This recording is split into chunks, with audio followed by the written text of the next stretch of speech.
After watching that Nature Boy documentary on Hulu, I started watching the one on YouTube. And I couldn't even finish the whole thing because I got more overwhelmed than I thought I would be. And not because of the documentary itself, but it's more about understanding the importance of who you come in contact with when you're on your spiritual journey. And I saw myself. I remember when I was 18, 17, listening to Alan Watts, feeling like I was alone in the world, feeling like no one would ever understand me, striving to figure out where I belonged in the world. And it wasn't until I moved to New York in 2015 where I started making more sense to myself.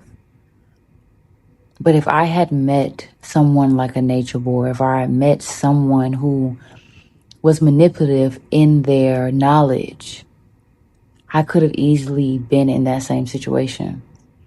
And I've read so many comments of people saying, how could you do this? How could you end up in a situation like this? I would never. You say never because you aren't there.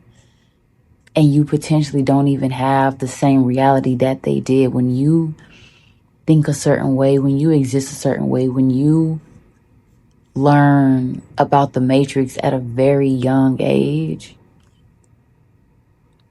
and not the movie, the reality of the Matrix,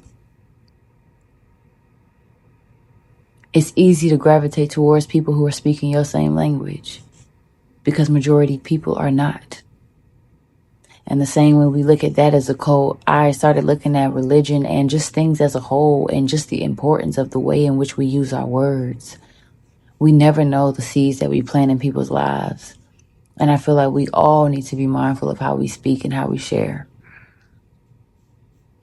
There's so many more thoughts in my body, but this is really just for the people who kept saying, like, how could you end up in a situation like that? But when you don't know that you're searching for God for yourself, you look for God in other people, places, and things.